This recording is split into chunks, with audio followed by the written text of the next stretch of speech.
Clara Jensen, bajo las luces del escenario, apretaba su premio, agradeciendo a cada becario, a cada inversor, incluso al personal de limpieza.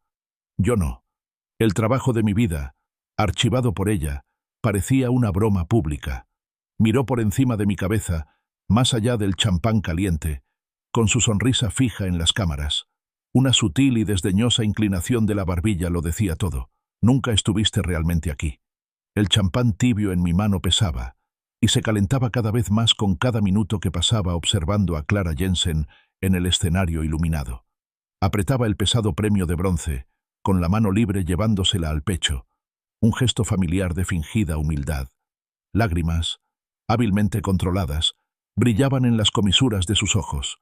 Agradeció a los organizadores, a los inversores, al equipo de producción, a su asistente, a su familia lejana en Oregón.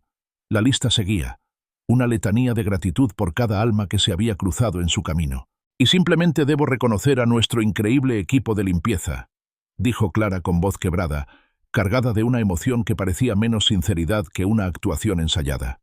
El público rugió, una oleada de aplausos y murmullos de agradecimiento inundó el salón. Me quedé de pie cerca de una columna, medio escondida, y en ese momento, algo dentro de mí se tensó y luego se quebró, como un alambre fino y tenso que finalmente cede. El recuerdo del trabajo de mi vida, una presentación sobre dermis sintética programada para el mes pasado, ahora acumulaba polvo en una carpeta digital. La había cancelado, por supuesto, para ayudarla a perfeccionar su discurso, para ser su pilar, como le gustaba decir. Durante semanas, la había escuchado ensayar este mismo discurso, le había ofrecido retroalimentación, absorbido sus ansiedades, todo mientras mi propio proyecto permanecía inactivo. Sus ojos, brillantes bajo las luces del escenario, recorrieron la sala, recorrieron mi sección, mi rostro, sin el menor atisbo de reconocimiento. Era como si yo simplemente no estuviera allí, un fantasma en su momento de triunfo. La comprensión se instaló en mi pecho, fría y dura. Era invisible. Dejé la copa de champán medio llena en la bandeja de un camarero que pasaba. El tintineo apenas se oyó entre los aplausos que se alejaban. No dije nada a nadie. Simplemente me di la vuelta y caminé hacia las grandes puertas dobles al fondo del salón. El aire nocturno neoyorquino me golpeó con una claridad inesperada, fresco y cortante, atravesando el calor residual del lugar abarrotado. Fue como deshacerme de una carga que no sabía que llevaba, una repentina ligereza, casi física. El peso de su gratitud, o la falta de ella, se alivió. Un taxi amarillo, un Crown Victoria destartalado, se detuvo en la acera en un minuto. Parque Biotecnológico, Laboratorios Eastside, le dije al conductor, mientras observaba cómo las luces de la ciudad se difuminaban al alejarnos. El viaje fue silencioso. El zumbido del motor era un monótono zumbido de fondo. Mi mente, normalmente un torbellino de ecuaciones científicas y datos experimentales, se sentía extrañamente tranquila, casi vacía. El laboratorio estaba desierto, como era de esperar. El guardia de seguridad de la entrada, Frank, me dejó pasar con una facilidad experta, sin apenas levantar la vista del libro de bolsillo. Dentro, el silencioso zumbido del sistema de ventilación y el suave murmullo de varias máquinas creaban una serenidad científica, una sinfonía familiar que siempre me hizo sentir más como en casa que cualquier apartamento que hubiera alquilado. Caminé directamente a mi puesto de trabajo, con la mirada fija en la lámina estéril, casi translúcida, de mi prototipo de dermis sintética, estirada sobre su marco. Extendí la mano y recorrí con el dedo su superficie lisa y fresca. «Al menos no finges que no existo», murmuré, con las palabras huecas en el espacio vacío. Abrí mis correos electrónicos. La pantalla brillaba en la tenue luz del laboratorio. El nombre del doctor Arthur Peterson resaltaba, un mensaje sin leer de hacía semanas, una oferta del Instituto Max Planck de Ginebra. Lo descarté entonces, atrapado en la órbita de Clara, su estrella en ascenso.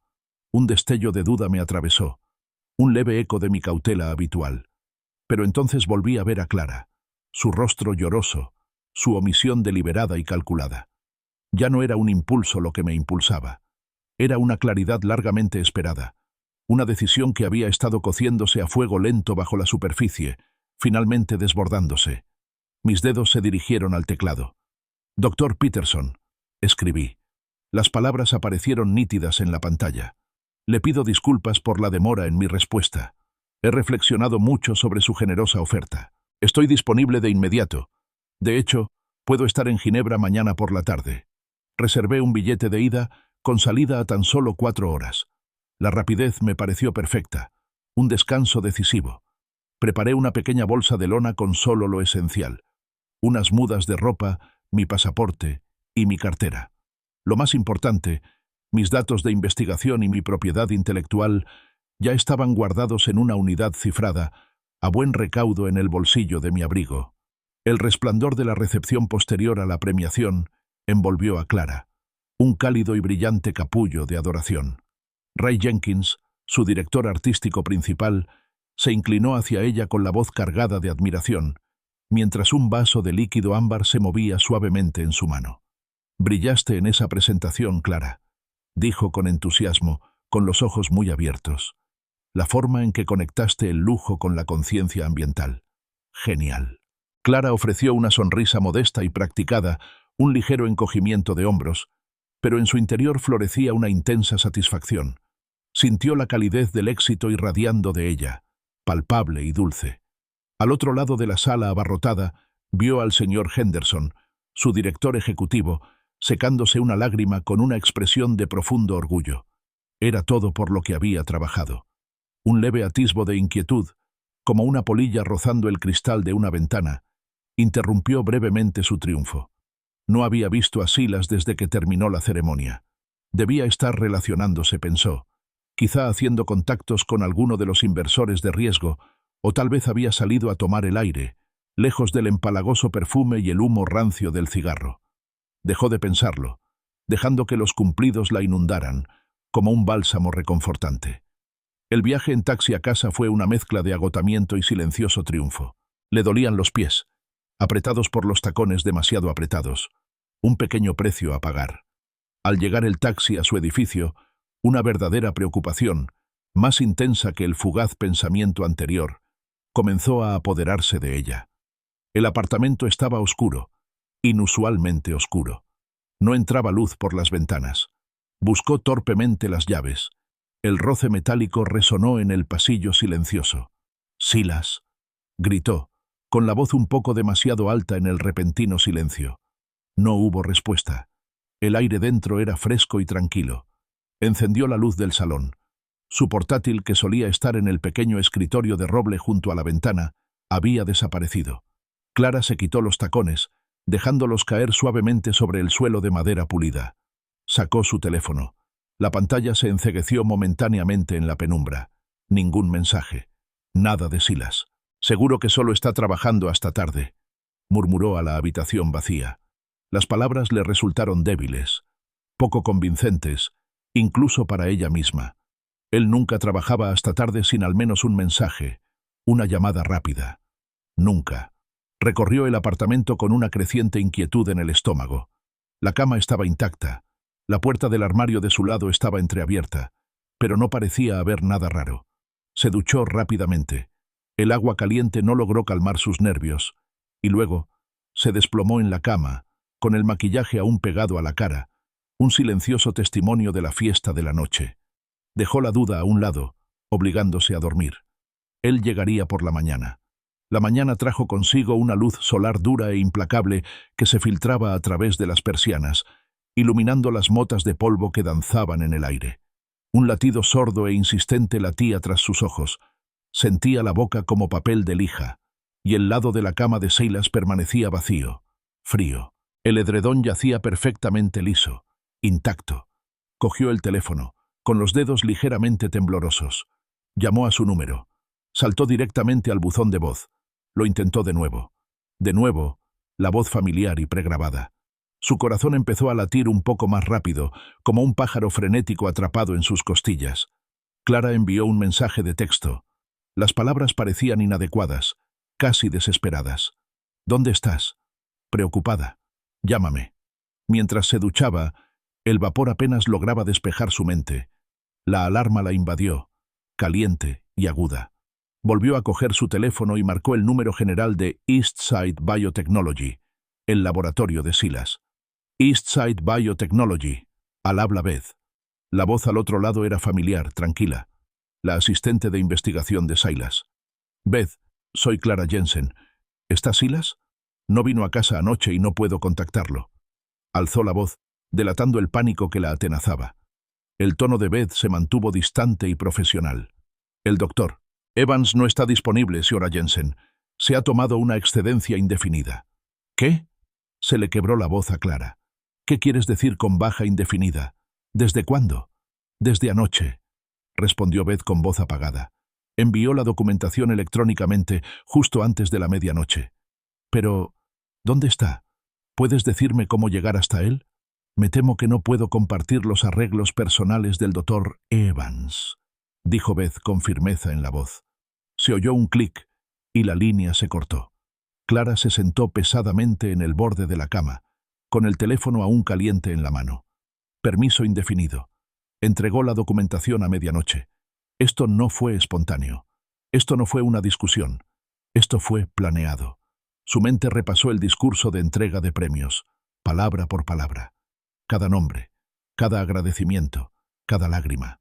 Todos menos Silas. La comprensión la golpeó, fría y cruda. ¿Qué había hecho? El primer día como directora creativa, un puesto que había anhelado durante años, Clara llamó para decir que estaba enferma. La mentira parecía frágil, un escudo frágil contra la tormenta que se avecinaba en su interior. El teléfono se convirtió en una extensión de su ansiedad, pegado a su oído durante horas. Llamó a los padres de Silas en Michigan, con la voz tensa y una educada confusión. No hemos tenido noticias de él, Clara, dijo su madre, con un tono quebradizo en su habitual calidez, desde que dijo que estaba ocupado con tu presentación. Su hermana, Sara, en Chicago, mostró una indiferencia similar. ¿Silas? No. No me ha contestado los mensajes. No es propio de él. Sus colegas de laboratorio, Beth y algunos otros, fueron igualmente poco serviciales, con un tono cauteloso y profesional. El doctor Evans está de baja indefinida, señora Jensen. No podemos dar más detalles.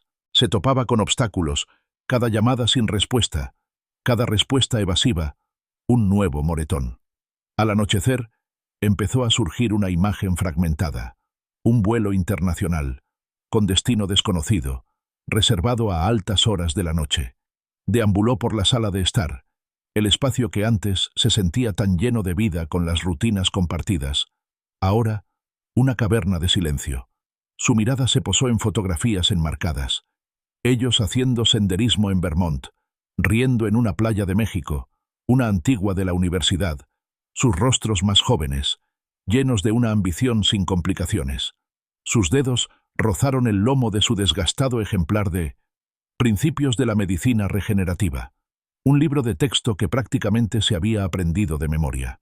Lo sacó del estante, con las páginas suaves tras innumerables lecturas. Al abrirlo, un trozo de papel doblado se deslizó, cayendo al suelo de madera.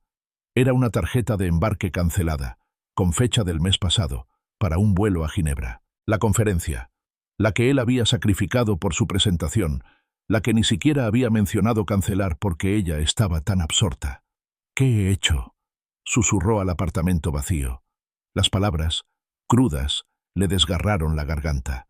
El peso aplastante de su omisión, de su ceguera absoluta, la aplastó. No fue solo un desaire, fue una omisión. Mientras tanto, en Ginebra, el aire era fresco y limpio, con un aroma limpio y penetrante a pino y nieve lejana.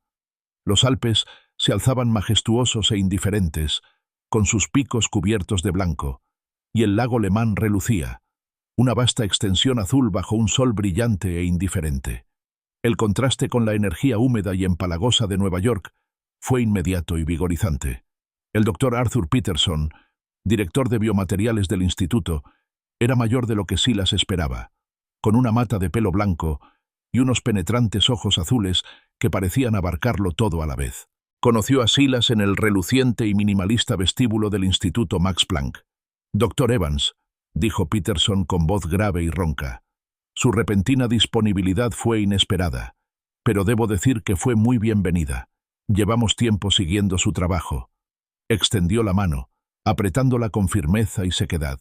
Silas esbozó una sonrisa tensa, casi automática, y el recuerdo de la interacción educada se apoderó de él. «A veces la vida te despeja la agenda, doctor». No dio más detalles, y Peterson no insistió. Un entendimiento silencioso pareció surgir entre ellos, un reconocimiento de cargas tácitas. Durante las 3 horas siguientes, Silas permaneció ante un pequeño grupo de científicos, intensamente concentrado. Presentó sus revolucionarios injertos de piel sintética, detallando la intrincada matriz nanoporosa, su diseño para regenerar tejido vivo, la siembra de células madre del propio paciente para promover la cicatrización natural, minimizar las cicatrices y restaurar la funcionalidad. La discusión fue puramente científica, un emocionante intercambio de ideas y preguntas desafiantes. No hubo exigencias emocionales, ni pretensiones, ni actuación. Solo el arduo y satisfactorio trabajo intelectual y de descubrimiento. Mientras hablaba, detallando los intrincados mecanismos, las posibles aplicaciones, las profundas implicaciones, una profunda y resonante sensación de propósito se apoderó de él. Era una sensación que no se había dado cuenta de que echaba de menos, una claridad libre de expectativas externas o dramas personales. Este era su lugar. Esta era su obra, pura y sin adulterar. Clara intentó, de verdad intentó, concentrarse en su nuevo puesto. El título de directora creativa le resultaba pesado y le quedaba mal, como un abrigo prestado. Sin embargo, la ausencia de Silas era un dolor constante y sordo, un miembro fantasma. El apartamento, antaño un espacio vibrante de vidas compartidas, ahora se sentía estéril, frío, el silencio entre sus pensamientos un eco discordante.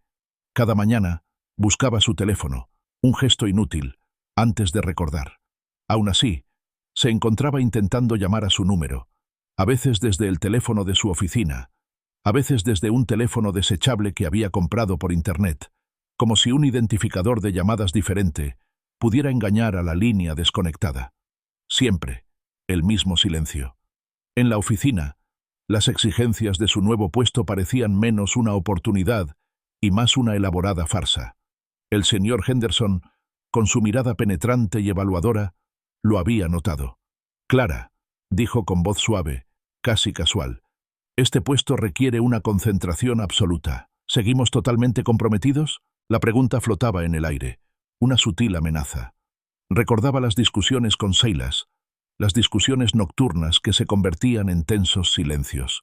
«Ya nunca estás en casa, Clara», le había dicho una vez, con la voz baja, teñida de cansancio. «Y cuando estás, es como si todavía estuvieras en una conferencia telefónica». Recordaba necesitar su aprobación, no solo por su trabajo, sino por su valía, presionándolo para que la elogiara, para que le asegurara que estaba haciendo lo correcto.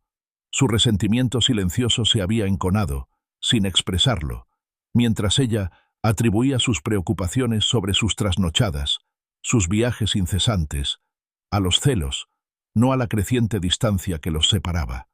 Siempre había desestimado sus preocupaciones, convencida de que él simplemente no entendía las exigencias de su mundo.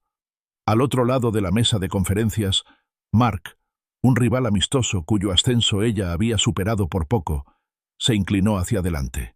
«Sabes, Clara», dijo bajando la voz, «a veces centrarse demasiado en el glamour del trabajo, los premios, los elogios, puede costar más de lo que crees». Le ofreció una sonrisa comprensiva, pero sus palabras sonaron como una puya, dirigida con precisión. Clara empezó a notar cosas, susurros que cesaban bruscamente al entrar en una habitación, miradas de reojo de colegas que antes consideraba aliados, un cambio casi imperceptible en la dinámica de la oficina. Su prestigio profesional, antes sólido como el hormigón armado, ahora parecía tener tenues e inquietantes grietas en su superficie. El brillo de su nuevo rol se sentía empañado. Una noche, revisando correos viejos buscando un contacto, lo encontró. Un correo de Silas, enviado meses atrás, titulado «Nuestro futuro». Recordó haberlo visto y descartado, atrapada en una fecha límite. Nunca lo había abierto. Ahora, al abrirlo, vio un plan detallado. Una pequeña casa en el norte del estado, un año sabático de investigación para él, Un año tranquilo para ambos. La visión de una vida que ella, sin darse cuenta, había dejado de lado. Era un plano tangible de lo que habían estado construyendo, ahora destrozado. Sus noches se convirtieron en un ciclo inquieto de vueltas en la cama, con la almohada a su lado fría y vacía. Visiones del rostro de Silas se materializaban en la oscuridad, ni enojado, ni triste, sino completamente vacío. Sus ojos carecían de la calidez que ella siempre había dado por sentado. En esas largas y silenciosas horas, una escalofriante comprensión comenzó a arraigarse. Su ambición, su singular búsqueda de validación profesional, se había convertido en una especie de infidelidad a su vida en común, una traición mucho más profunda que cualquier acto físico. Había sido una erosión lenta e insidiosa. En Eastside Biotechnology, la vida continuaba. Beth, la asistente de investigación de Silas, y el Dr. Olsen, su colega principal, seguían gestionando discretamente los proyectos de Silas. Su fantasma era una fuerza presente en el laboratorio, una sutil corriente subyacente en sus rutinas diarias. Cuando el nombre de Clara aparecía en el identificador de llamadas, Beth y el Dr. Olsen intercambiaban miradas cómplices, una comprensión silenciosa y compartida entre ellos antes de que Beth respondiera, con su voz siempre fría, siempre profesional. Clara sintió la profunda soledad de una cama hecha por ella misma, su cruda y dolorosa realidad. La traición que le había infligido a Silas no fue un solo suceso, sino 1000 pequeñas omisiones, un lento alejamiento que culminó en su silenciosa desaparición. Ella lo había empujado, sin siquiera tocarlo. En Ginebra, Silas prosperó. Su trabajo con el Dr. Peterson, una colaboración que le pareció intelectualmente estimulante y profundamente respetuosa, avanzó rápidamente. Consiguieron una financiación significativa y la investigación sobre la dermis sintética pasó de avances teóricos a prototipos tangibles y prometedores. Fue un trabajo exigente e intenso, pero fue su trabajo, no contaminado por dramas externos ni obligaciones emocionales. Encontró un pequeño y tranquilo apartamento con vistas a la resplandeciente extensión del lago Le Mans, un marcado contraste con el extenso espacio compartido que había dejado atrás. El silencio allí era reparador, no vacío. Aprendió a disfrutar de los paseos solitarios por el paseo marítimo, del rítmico chapoteo del agua, del aire fresco de la montaña. Se sentía más ligero, como si se le hubiera quitado un gran peso de encima, aunque de vez en cuando una sombra de su yo pasado, un tenue fantasma de viejas costumbres, persistía, un eco silencioso en los rincones de su mente. Una nueva colega, Anja, una investigadora sueca, perspicaz y compasiva, notó la naturaleza reservada de Silas. Observó su intensa concentración y su discreta dedicación, pero respetó la barrera invisible que mantenía. Sus interacciones eran profesionales, directas, sin la tensión emocional a la que él se había acostumbrado. Comprendió que este desapego era justo lo que necesitaba. Mientras tanto, en Nueva York, Clara se enfrentaba a una creciente presión laboral. El brillo inicial de su ascenso se había desvanecido, reemplazado por el duro resplandor de la expectativa. Una campaña crucial, la que ella había defendido, flaqueó, y sus indicadores se desplomaron. Sus instintos, habitualmente agudos, antaño una brújula fiable, parecían embotados, oscurecidos por un zumbido constante de ansiedad y arrepentimiento. Una tarde, al pasar por la oficina del señor Henderson, oyó voces. «Creo que no está muy concentrada», murmuró Ray Jenkins en voz baja y confidencial. «El equipo lo está notando. Y, sinceramente, señor Henderson, algunas de sus decisiones recientes...» El resto se perdió cuando Clara aceleró el paso, pero las palabras quedaron suspendidas en el aire, frías y definitivas. Su otrora vibrante círculo social, una red que había cultivado con esmero, empezó a debilitarse. Viejos amigos, muchos de los cuales Silas había tenido una relación más estrecha, se distanciaron sutilmente. Dejaron de recibir invitaciones. No contestó las llamadas. Quedó con el vacío de su propia ambición. Recordó una noche en particular, meses atrás, después de una presentación difícil.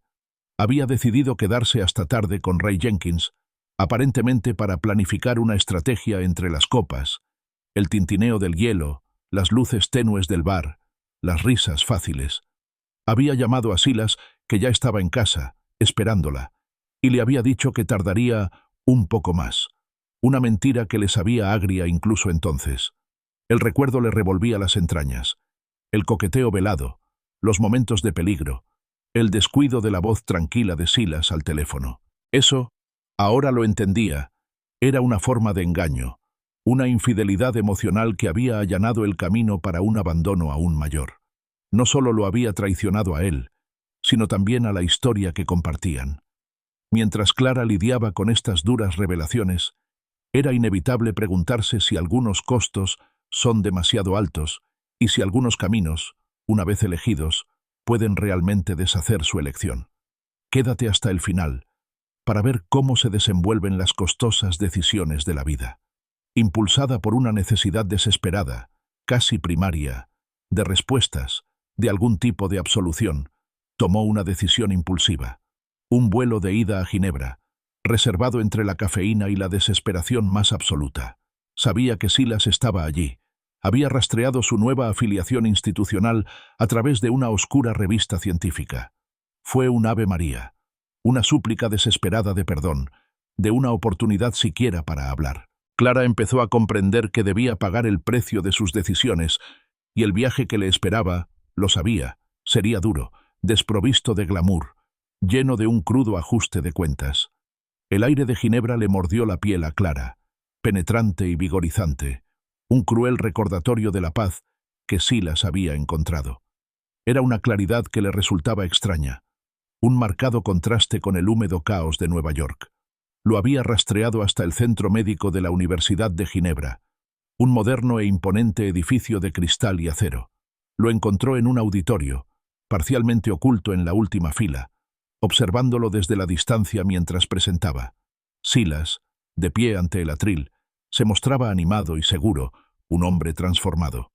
Hablaba con serena autoridad, detallando los últimos hallazgos de su equipo, con las manos gesticulando con precisión científica. Vestía un sencillo traje gris, con el pelo un poco más largo y menos cuidado de lo que ella recordaba, pero le sentaba bien. Este no era el hombre tranquilo y a menudo eclipsado que ella había desestimado con tanta indiferencia. Parecía vital, comprometido, completamente él mismo. A su lado, proyectada en la pantalla gigante, se veía una fotografía de su equipo de investigación. Allí, sonriendo, estaba Anja, la compasiva investigadora que había mencionado en su biografía del Instituto Max Planck. Estaba de pie junto a Silas en la foto, con la mano apoyada suavemente en su brazo. Una calidez y camaradería irradiaban de la imagen que Clara se dio cuenta de que nunca había cultivado realmente, nunca había visto realmente. Una punzada de envidia cruda, aguda e inesperada, la atravesó, seguida rápidamente por una vergüenza desconocida y humillante. Esperó a que terminara la presentación, mientras los aplausos resonaban en el auditorio. Mientras la gente comenzaba a dispersarse, ella avanzó, con el corazón latiendo frenéticamente contra sus costillas. Estaba a mitad del pasillo cuando él levantó la vista. Sus ojos, antes tan llenos de tierna comprensión hacia ella, se encontraron con los de ella. Por una fracción de segundo, un destello de algo, quizás sorpresa, cruzó su rostro. Luego, sus rasgos se endurecieron, adoptando una máscara de educada indiferencia, completamente desprovista de emoción. «Clara», dijo con voz monótona, sin ninguna inflexión que ella reconociera. Era solo una mención de su nombre, no un saludo. «¿Qué haces aquí?». Se le trabó la lengua. La disculpa, también ensayada, se le atascó en la garganta. «Silas, yo necesitaba verte. Lo siento mucho. He sido una estúpida. Te echo de menos. Por favor, vuelve a casa». Las palabras le resultaron vacías, inadecuadas, incluso a ella misma. Escuchó, con la mirada firme, inquebrantable, no hostil, sino completamente impenetrable. El silencioso cálculo tras su partida ahora cobraba un sentido escalofriante. «No me viste entonces, Clara», dijo, con la voz aún baja, controlada. «No me verás ahora». Hizo una pausa. Un largo y deliberado silencio se extendió entre ellos. «La conferencia cancelada, ¿recuerdas? La que ni siquiera notaste que me perdí para tu presentación. Mi nombre, olvidado en tu gran discurso. Los años de sacrificio silencioso. mientras perseguías tu luz. No alzó la voz, pero cada palabra fue una piedra precisa. Clara sintió la profundidad de su herida, un abismo que ella misma había cavado sin darse cuenta. Las consecuencias eran reales, palpables y totalmente suyas. No había ira en sus ojos, solo una profunda resignación y agotamiento. «No te queda nada aquí, Clara», dijo, con la voz suavizada lo suficiente para ser misericordioso. «Ni en casa conmigo». Se giró entonces, con un gesto decidido, y se alejó. No miró atrás. Clara se quedó allí, sola en el frío de la tarde europea, mientras el murmullo de las conversaciones se desvanecía a su alrededor. El gran salón se sentía vasto, vacío. Estaba completamente perdida, una extraña en una ciudad extraña, sin nada que perseguir. Clara regresó a Nueva York. La energía implacable de la ciudad ya no era un consuelo, sino un asalto constante y discordante.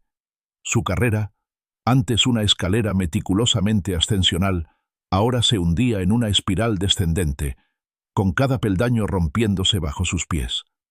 El señor Henderson, con el rostro sombrío, exigía resultados, no excusas. La chispa creativa, que una vez había elogiado, ahora parecía tenue, casi extinguida. Ray Jenkins, siempre observador, vio la fragilidad de Clara como una oportunidad. Sus sutiles tácticas de desprestigio se hicieron más evidentes, una serie de maniobras calculadas para posicionarse como su director creativo. Olvidó incluirla en reuniones clave, cuestionó sutilmente sus decisiones en público y presentó sus ideas como suyas, con pequeñas modificaciones. La vida profesional de Clara se convirtió en un espectáculo público de fracaso, del que se hablaba en voz baja durante el café y en cubículos silenciosos. Finalmente, fue degradada. El memorando, cuidadosamente redactado, fue una humillación apenas disimulada. Luego, unas semanas después, cortés pero firmemente, la animaron a explorar otras oportunidades. El despido cortés fue un golpe final y demoledor. Vendió su apartamento, el amplio espacio ahora una tumba resonante de arrepentimiento. Cada rincón albergaba un recuerdo, una caricia fantasmal, una acusación silenciosa. El dinero de la venta, aunque sustancial, se sentía frío, comprado a un precio demasiado alto. Se mudó a un apartamento más pequeño y estrecho en una zona menos elegante de Brooklyn, donde el glamour de su antigua vida se redujo a una realidad cruda y sin adornos. Era una realidad que, ahora veía con escalofriante claridad, reflejaba el sufrimiento silencioso e inconfesado que Silas había soportado durante tanto tiempo. Al otro lado del océano, en Ginebra, Silas aceptó un prestigioso puesto de liderazgo. Estaba construyendo un nuevo equipo, un centro de investigación de vanguardia, centrado por completo en la próxima generación de medicina regenerativa. El trabajo era estimulante, el ambiente colaborativo, el reconocimiento genuino. Poco a poco, con cautela, comenzó a abrirse a Anja, compartiendo fragmentos de su pasado. El dolor silencioso finalmente comenzaba a sanar, como una herida profunda que poco a poco se reconstruía. Su colaboración profesional, nacida de un intelecto compartido y respeto mutuo, se profundizó en una conexión personal, una comprensión discreta que eludió la necesidad de grandes gestos o declaraciones performativas. Una invitación llegó a su bandeja de entrada, nítida y oficial. Una conferencia internacional en Boston, un puesto como ponente principal, precisamente la oportunidad con la que alguna vez había soñado, la misma conferencia que se había perdido por Clara. Esta vez, no dudó. De pie en el escenario, las brillantes luces lo cegaron momentáneamente. Un mar de rostros entusiastas e inteligentes lo observaban. Presentó su trabajo pionero sobre dermis sintética avanzada, cautivando al público con su silenciosa pasión. Al concluir, reconoció a su equipo, al Dr. Peterson, y luego, mirando directamente a Anja en la primera fila, con una pequeña y genuina sonrisa en los labios, reconoció sus contribuciones, su perspicacia y su apoyo incondicional. Sintió orgullo, no la fugaz y embriagadora oleada de adoración que Clara había buscado, sino una profunda y estable satisfacción. Era la alegría pura y sencilla de su trabajo, el reconocimiento de la verdadera colaboración, la validación de su propio valor intrínseco.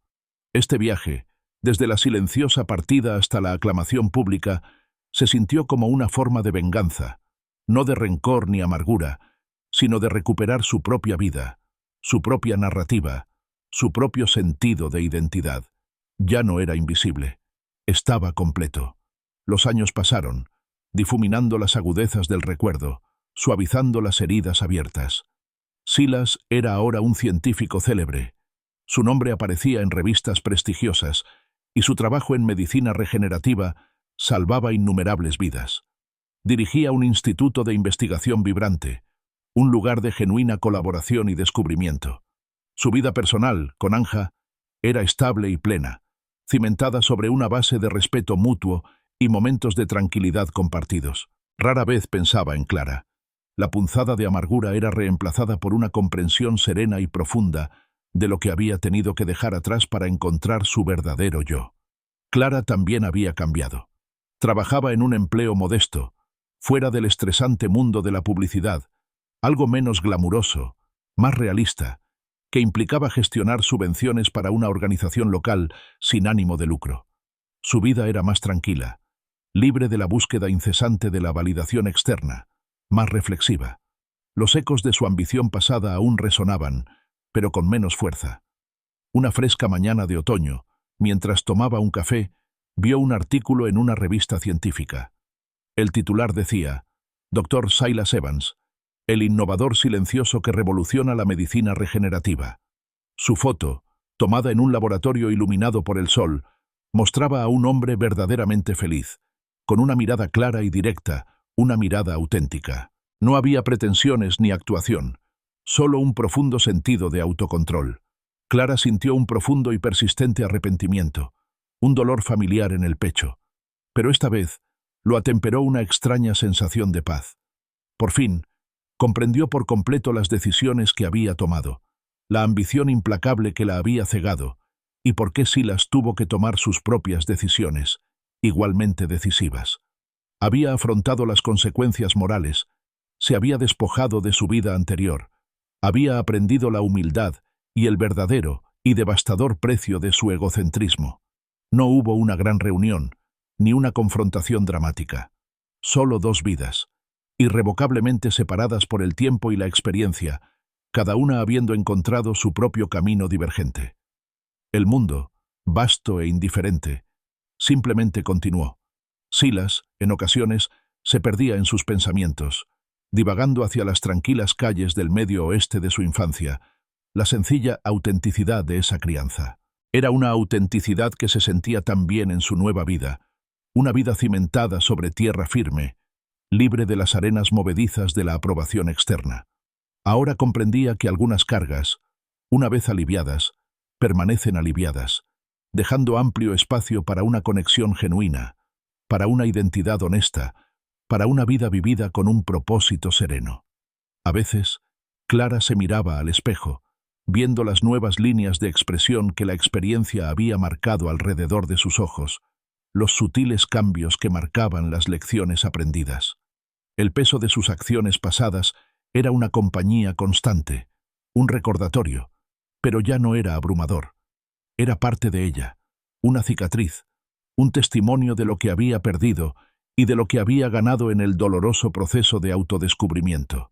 Tanto Silas como Clara cargaban con las cicatrices de su historia compartida, prueba de lo que había sido. Pero Silas había encontrado la sanación, una renovación completa, y Clara, a su manera, había encontrado una verdad cruda e innegable sobre sí misma, una base sobre la que reconstruir. El paso del tiempo había consolidado sus realidades separadas. Silas Evans, en Ginebra, continuó su trabajo. El reconocimiento fue una afirmación silenciosa, más que un clamor de atención. Su vida con Anja se construyó sobre la base de un propósito compartido y un afecto genuino, una estructura libre de la carga del cumplimiento o de exigencias tácitas. El recuerdo de su pasado, de Clara, era un eco lejano, no un dolor presente.